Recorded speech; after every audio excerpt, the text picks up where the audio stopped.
할렐루야, 할렐루야. 오늘도 하나님께서 큰 복 주실 줄 믿습니다. 반갑습니다. 옆에 분하고 인사하십시다. 사랑합니다. 축복합니다. 하나님께서 오늘도 큰 복 주시기 바랍니다. 할렐루야. 유대인들이 성경처럼 읽는 탈무드라는 책이 있는데 그 책에 보면 물고기 한 마리를 주면 하루를 살아도 물고기 잡는 법을 가르쳐주면 평생을 잘 살 수 있다. 이런 말이 있습니다. 유대인들은 자녀들에게 재산을 많이 넘겨주기보다 물질을 소유하는 지혜를 가르쳤다고 합니다. 그래서 어떻게 하면 많은 물질을 소유하고 잘 사용하고 잘 관리할 수 있는지를 어릴 때부터 가르쳐서 그래서 유대인들은 세상 어디에 가도 그 환경을 극복하고 잘 살아남을 뿐만 아니라 어느 민족보다도 잘 사는 민족이 되었습니다. 지금 또 세계 곳곳에서 굉장한 경제력을 가진 사람들이 유대인들이라고 합니다. 환경을 초월해서 복받는 지혜를 우리도 깨닫고 우리 자녀들에게도 가르쳐야 될 줄 믿습니다. 물고기를 남겨주는 것보다 물고기 잡는 법을 가르쳐주면 매일매일 싱싱한 물고기를 잡아서 먹고 살 수가 있기 때문이죠. 그래서 오늘은 제목이 뭐죠? 같이 한번 읽읍시다.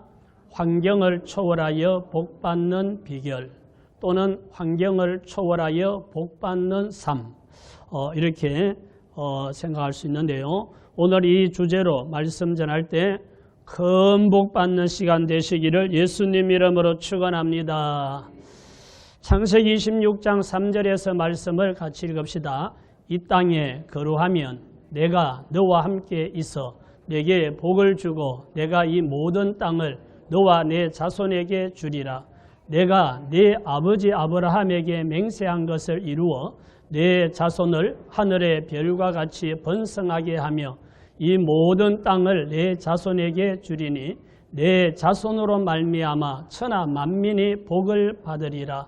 이는 아브라함이 내 말을 순종하고 내 명령과 내 계명과 내 율례와 내 법도를 지켰음이라 하시니라. 아멘.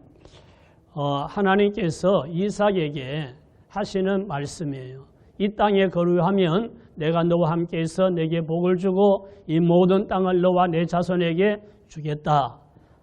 너희 아버지 아브라함이 내 말을 순종하고 내 명령과 계명과 율례와 법도를 잘 지켰기 때문에 내가 너에게 이런 복을 주겠다라고 말씀하시는 거죠.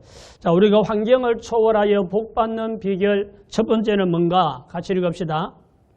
하나님을 믿고 따르는 삶을 사는 거예요.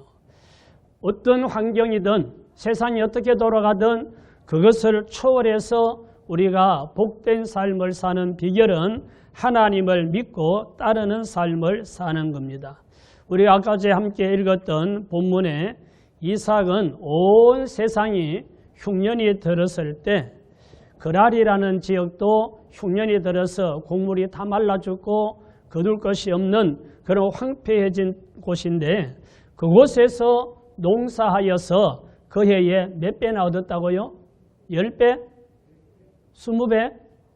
100배나 얻었고 계속 잘 돼서 큰 부자가 되었더니 블레셋 왕이 시기를 해서 아비멜렉이 너는 우리보다 강성해졌으니까 여기를 떠나라 하고 쫓아내는 이런 일이 일어나죠. 다른 사람들 다 흉년으로 어려운 환경인데 이런 넘치는 복을 받는 비결이 무엇이었을까? 그 비결은 하나님을 믿고 말씀대로 따랐기 때문입니다.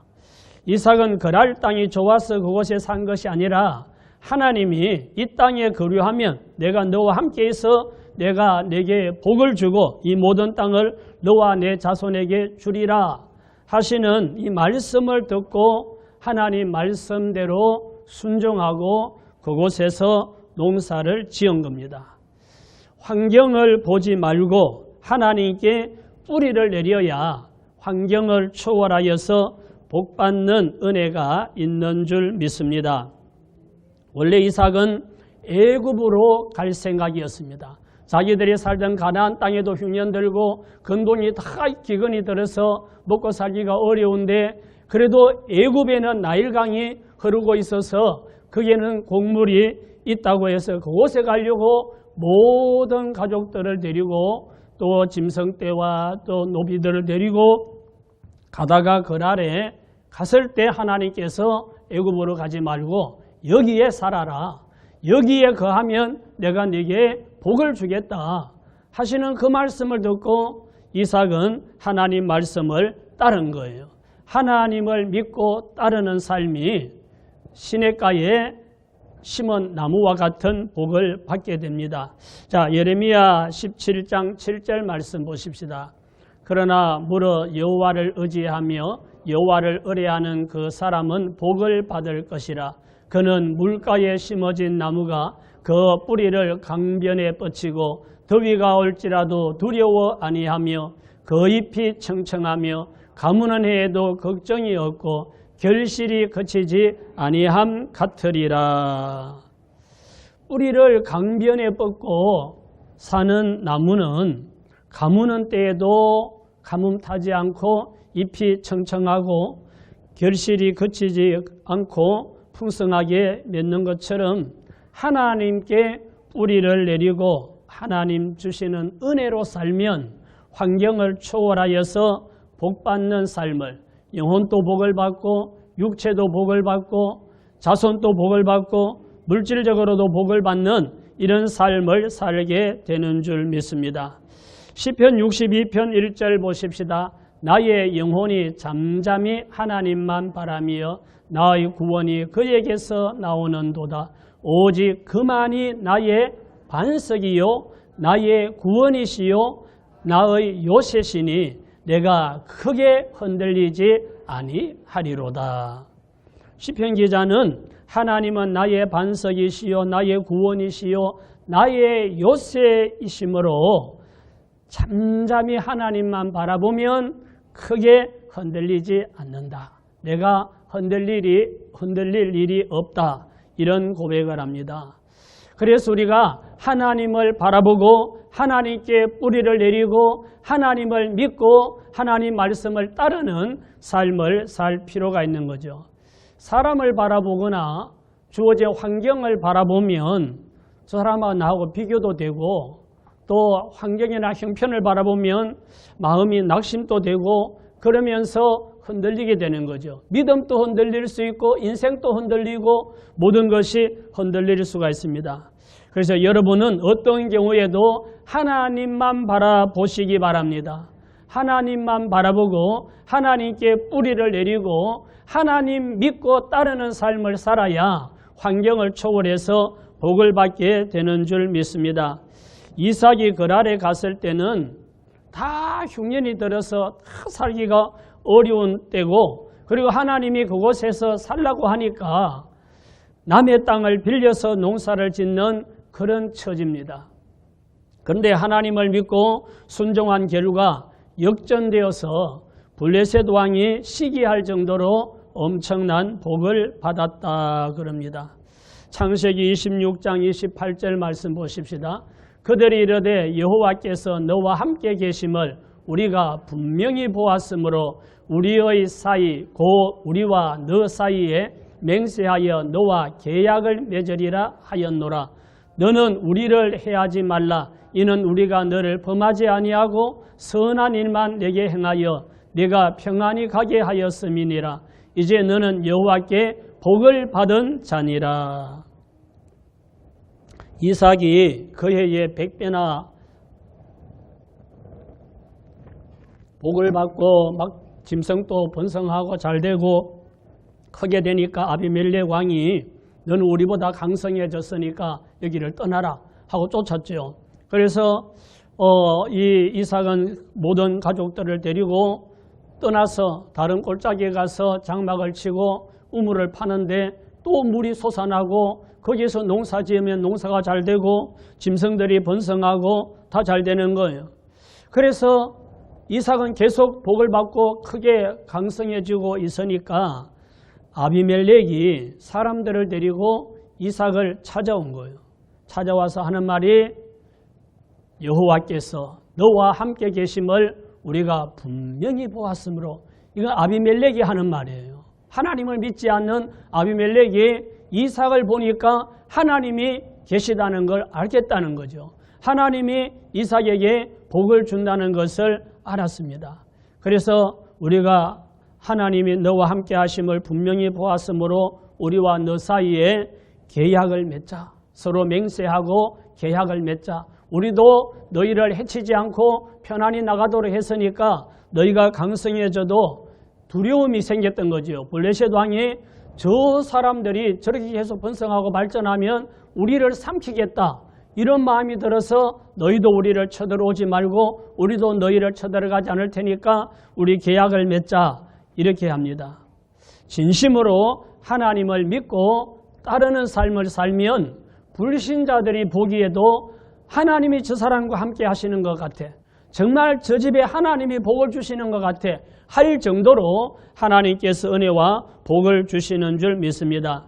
그래서 진심으로 하나님을 믿고 따르는 삶을 살아서 불신자들도 인정하도록 환경을 초월해서 복받는 저와 여러분 되시기를 예수님 이름으로 축원합니다. 자, 두 번째 비결이 뭔가? 마가복음 11장 22절 봅니다. 예수께서 그들에게 대답하여 이르시되 하나님을 믿어라. 내가 진실로 너희에게 이르노니 누구든지 이 산들어 들리어 바다에 던져지라 하며 그 말하는 것이 이루어질 줄 믿고 마음에 의심하지 아니하면 그대로 되리라. 그러므로 내가 너희에게 말하노니 무엇이든지 기도하고 구하는 것은 받은 줄로 믿어라. 그리하면 너희에게 그대로 되리라. 아멘. 환경을 초월하여 복받는 비결 두 번째, 같이 읽읍시다. 믿음으로 선포하는 삶을 사는 겁니다. 예수님이 이제 성전에 가는 길에 무화과 나무를 보고 열매가 있나 하고 가서 입을 덜쳐보니까 열매가 하나도 없어요. 그래서 예수님께서 그 무화과 나무에게 이제부터 너는 열매를 맺지 못할 거다 라고 한마디 하고 갔는데 그 다음날 무화과 나무가 저렇게 말라가는 거예요. 그 모습을 보고 제자들이 너무 놀랍게 여긴 거죠.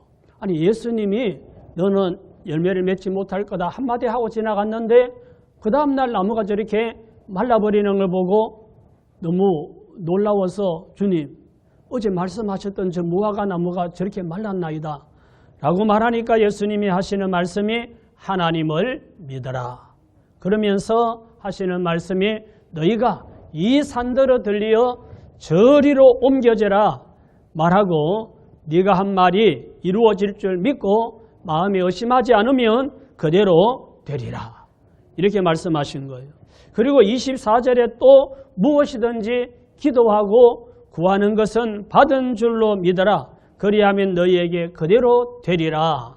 거기 보면 기도하고 구하는 것 두 가지 단어가 나오죠. 우리는 기도도 기도고 구하는 것도 기도고 이렇게 이제 생각할 수 있는데 무엇이든지 기도하는 것과 구하는 것, 이 구하는 것은 요구하는 것, 필요하다고 말하는 것, 믿음으로 선포하는 것, 이런 거예요.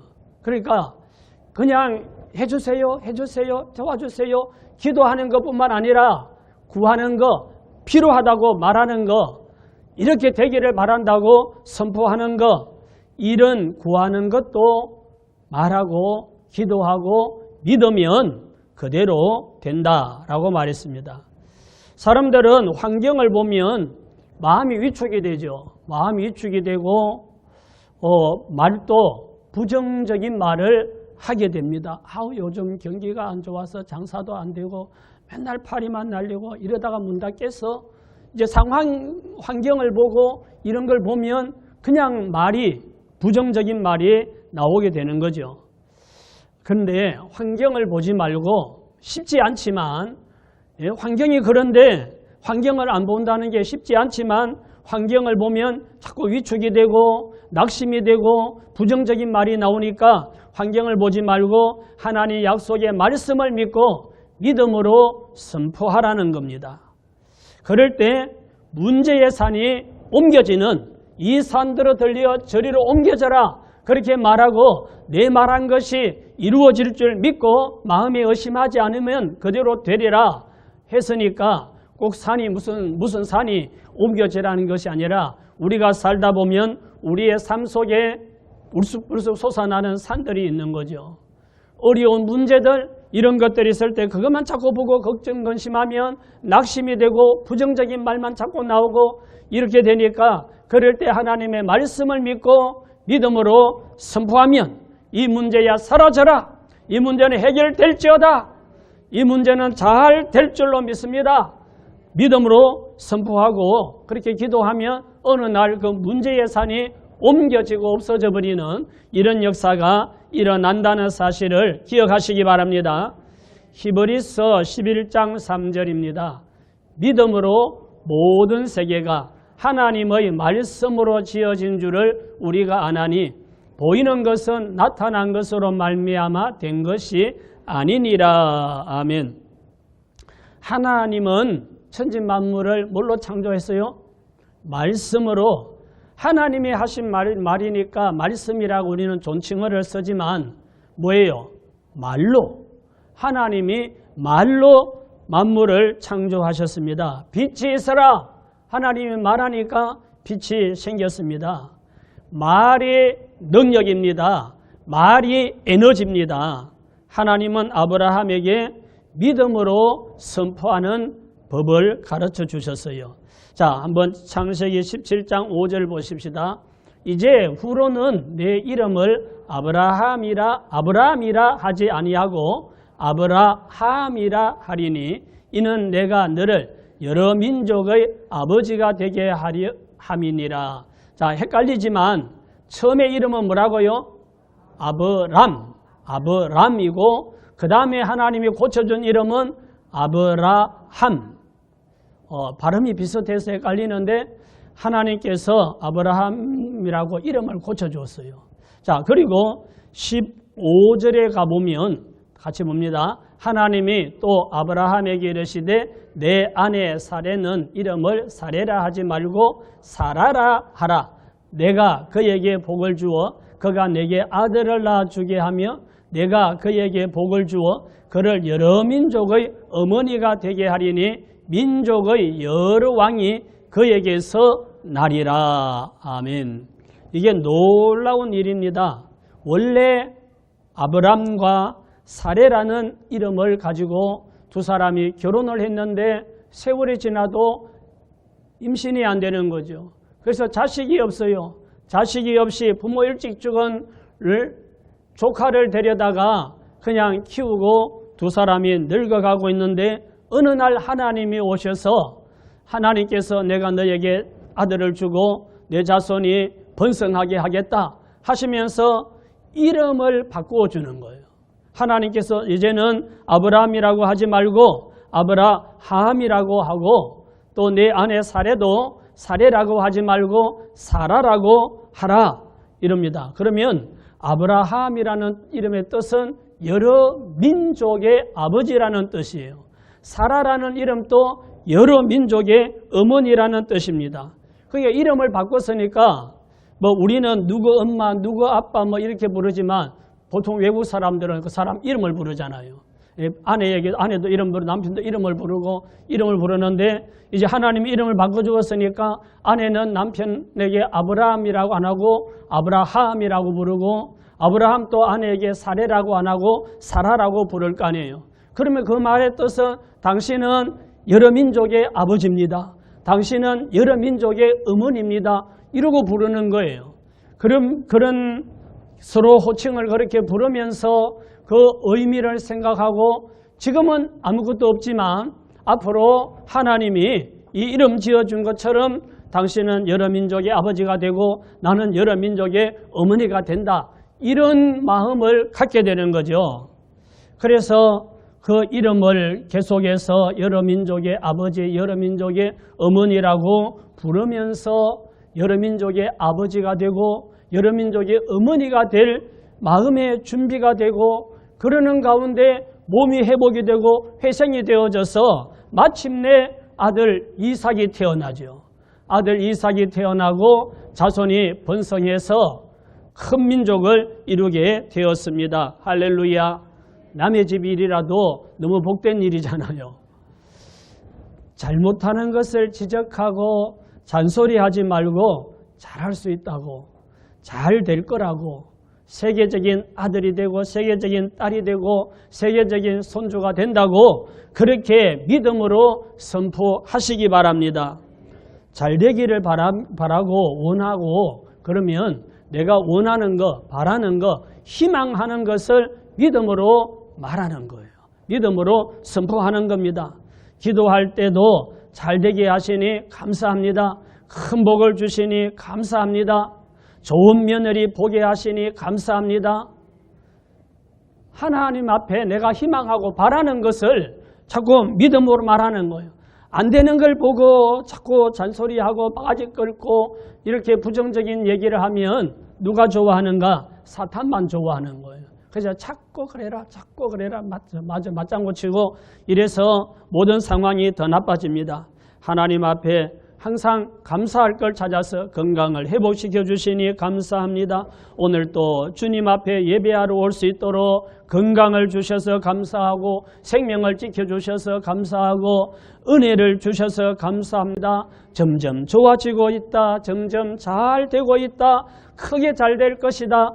자꾸 긍정적으로 믿음으로 입을 여는 혼자 그냥 뭐 엎드려서 조용조용하게 기도만 하지 말고 입을 여는 선포하라는 거죠. 그래서 기도하는 것과 구하는 것은 믿고 있으면 그대로 된다 그러잖아요. 믿음으로 할 때 하나님께서 그 믿음대로 이루어 주시는 줄 믿습니다. 우리가 어려운 환경이나 조건이나 상황을 바꾸어서 그것을 개선해서 어떻게 하려고 하면 너무 어렵습니다. 그런데 하나님이 하시면 그 어려운 것도 쉽게 될 수가 있는 거예요.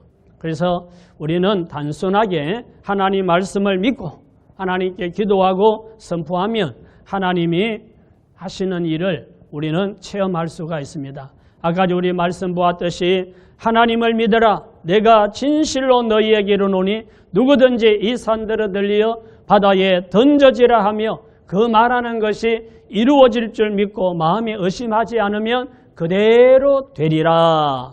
이 말씀을 믿고 오늘부터 선포하면서 환경을 초월하여 바라는 것이 이루어지는 그런 체험을 하시기를 예수님 이름으로 축원합니다. 부정적인 말 하지 마십시다.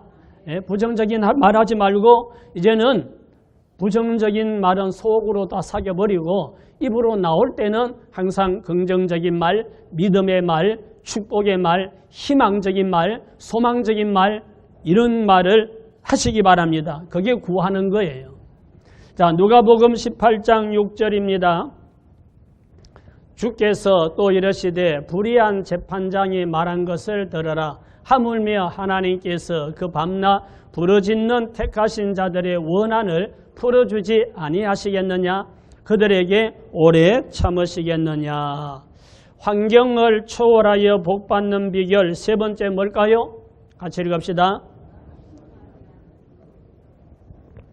낙심하지 않는 기도의 삶을 사는 겁니다. 예수님이 말씀합니다. 어떤 도시에 하나님을 두려워하지 않고 사람을 무시하는 한 재판장이 있었는데 그 도시에 억울한 일을 당한 한 과부가 있었다. 그래서 이 과부가 재판장에게 가서 내 억울한 일을 좀 풀어달라고 호소를 해도 이 사람은 하나님도 두려워하지 않고 사람들을 무시하는 재판장이기 때문에 이 초라한 과부가 와서 하소연한다고 들어주지 않지요. 그래서 들어주지 않습니다. 그런데 이 과부는 포기하지 않고 다음날 또 찾아가가지고 나의 이 원수에 대한 나의 원한을 풀어달라고 또 호소합니다. 그런데 이 불의한 재판장이 가만히 생각해 보니까 이 과부가 해결해 주지 않으면 계속 올 것 같은 거예요. 그래서 이 불의한 재판장이 생각하기를 내가 저 여인의 원한을 풀어줘야 되겠다. 문제를 해결해 줘야 되겠다.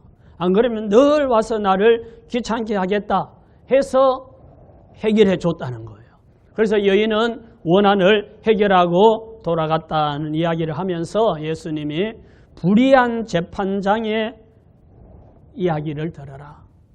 그 불의한 재판장도 계속 찾아와서 간청하니까 들어주는데 하물며 하나님께서 밤낮 부르짖는 택하신 성도들의 그 억울한 일이나 간절히 소망하는 것을 들어주지 않겠느냐? 여러분 생각은 어때요? 들어줄 것 같아요? 불의한 재판장은 그 초라한 과부가 와서 억울하다고 계속 호소하니까 귀찮아서도 들어줬다는 거예요. 그런데 너희 하나님 아버지께서 너희가 밤낮으로 와서 기도하고 부르짖으면 들어주겠느냐 안 들어주겠느냐? 이 말은 무슨 대답을 바라는 거죠? 제자들이 생각할 때도 그건 들어주지요 하나님이. 이 말이죠. 그래서 속히 응답이 안 되고 기도는 하는데 환경은 오히려 더 나빠지고 상황은 더 안 좋아지고 이럴 수도 있어요. 내가 기도하면 빨리 얼마 사이에 딱 해결이 되고 처리가 되고 이러면 할렐루야인데 기도하는데 왜 이렇게 잘 안 되지? 왜 꼬이지? 더 어려워지지? 이럴 수도 있습니다. 그래도 낙심하지 않고 간절하게 기도하면 환경을 초월해서 역사하는 일이 일어나게 되는 줄 믿으시기 바랍니다. 다니엘서 6장 10절 말씀 보십시다. 다니엘이 이 조스의 왕의 도장이 찍힌 것을 알고도 자기 집으로 돌아가서는 윗방에 올라가 예루살렘으로 향한 창문을 열고 전에 하던 대로 하루 3번씩 무릎을 꿇고 기도하며 그의 하나님께 감사하였더라. 아멘. 다니엘이 유대인인데 너무 착하게 잘 하니까 이 자기들이 생각할 때에 저 사람은 이방인인데 자기들 입장에서 볼 때 이방인인데 이렇게 왕의 신림을 받고 승승장구하니까 시기가 난 거예요. 그래서 이 다니엘을 제거하지 않으면 우리는 저 자리에 올라갈 수가 없다. 이런 생각이 들어서 대신들이 음모를 꾸미는 거죠. 그런데 다니엘을 뭐 잘못한 거 있으면 찾아내어서 왕에게 알려드려서 저걸 제거하려고 하는데 아무리 찾아봐도 다니엘은 너무 정직하고 깨끗하고 신실한 사람이라서 개인적인 삶이나 공무나 흠잡을 데가 없는 거예요. 그러다가 그 사람들이 찾은 것이 저 사람은 유대인이고 하나님을 섬기는 사람이라서 하루에 3번씩 자기 하나님께 기도하는 것밖에는 우리보다 뭐 잘못하는 게 전혀 없다. 이 생각이 들어서 그래서 저 기도를 못하도록 하자 해가지고 이 사람들이 꾸민 것이 다리오 왕에게 지금부터 30일 동안은 전 백성들이 어떤 신에게도 기도하면 다리오 왕 외에 어떤 신에게도 기도하면 사자굴에 던져 넣기로 그렇게 조서를 꾸미고 왕에게 보고하고 왕의 허락을 받아서 왕의 도장을 찍고 그리고 전국에 공포한 거예요. 그는 다니엘 한 사람을 잡으려고. 그런데 다니엘은 지금 위기에 처했습니다. 그런데 그것을 알고도 전에 하던 대로 올라가서 이 방의 문을 열어놓고 보거나 말거나 하나님 앞에 간절하게 하루 3번씩 기도했습니다. 음모를 꾸민 대신들에게 발각이 되었고 다니엘은 결국은 사자굴에 던져지게 되었습니다. 그런데 하나님께서 천사를 보내어서 사자들의 그 날카로운 이빨과 발톱을 막아주어서 다니엘을 해치지 못하도록 지켜주십니다. 그래서 다니엘은 살아나고 다니엘이 믿는 하나님이 참 하나님이라는 것을 증명하게 되고 오히려 다니엘을 죽이려고 음모를 꾸몄던 그 사람들을 사자굴에 던져 넣게 되니까 땅에 떨어지기 전에 사자들이 그들을 뼈까지 부스러뜨렸다라고 말씀을 합니다. 그들은 사자밥이 되고 다니엘은 당당하게 살아났습니다. 환경이 나빠지고 하나님을 섬기고 하나님께 하루 3번씩 기도하고 자기는 믿음으로 살려고 이렇게 했는데 왜 나에게 사자굴에 들어가는 이런 상황이 생길까? 그러면 기도하는 거 치우고 이제는 기도하지 말아야 되겠다. 환경과 타협을 해야 되겠다. 이럴 수도 있는데 다니엘은 사자굴에 던져지면 사자굴에 들어갈지라도 나는 하나님께 끝까지 내 믿음을 지키고 기도하리라. 그런 마음으로 낙심하지 않고 기도했더니 역전되는 역사가 일어났다 이 말이죠.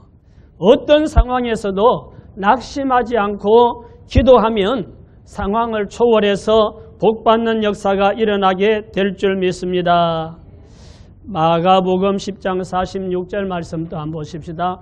그들이 여리고에 이르렀더니 예수께서 제자들과 그다 무리와 함께 여리고에서 나가실 때에 디메오의 아들인 맹인 거지 바디메오가 길가에 앉았다가 나사렛 예수시란 말을 듣고 소리질러 이르되 다윗의 자손 예수여 나를 불쌍히 여기소서 하거늘 많은 사람이 꾸짖어 잠잠하라 하되 그가 더 크게 소리질러 이르되 다윗의 자손이여 나를 불쌍히 여기소서 하는지라. 아멘.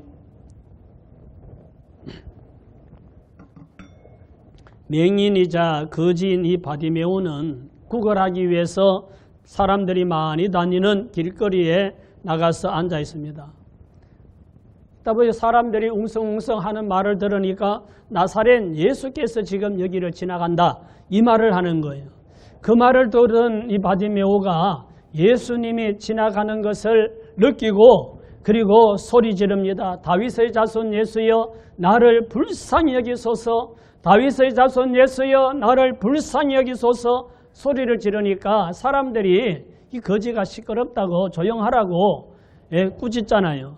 그래도 바디메오는 더 큰 소리로 다윗의 자손 예수야 나를 불쌍히 여기소서 막 소리 질렀더니 가시던 예수님이 그 소리를 들으신 거예요. 들고 저 부르는 자가 누군지 데려오라고. 그랬더니 소경 바디메오가 겉옷을 벗어 던지고 예수님 부르시는 곳에 갔습니다. 그랬더니 예수님께서 내가 네게 무엇을 해주기를 원하느냐 하니까 소경 바디메오가 뭐라 그럽니까? 나는 보기를 원합니다. 그래서 예수님이 내 믿음이 너를 구원하였으니 가라. 그 말을 할 때 이 소경 바디메오의 눈이 활짝 열리는 놀라운 기적이 일어났습니다. 바디메오는 사람들이 시끄럽다고 조용하라고 꾸짖을 때도 그 말을 듣지 않고 아랑곳하지 않고 그는 더 큰 소리로 기도했을 때 눈이 떠지는 기적이 일어난 거죠. 환경이 어려워도 낙심하지 말고 기도하시기 바랍니다. 기도하는데 더 어려워져도 더 간절하게 기도하시기 바랍니다. 더 많이 기도하시기 바랍니다. 그러면 환경을 초월하여 복받는 역사가 일어나게 될 줄 믿으시기 바랍니다. 오늘 환경을 초월하여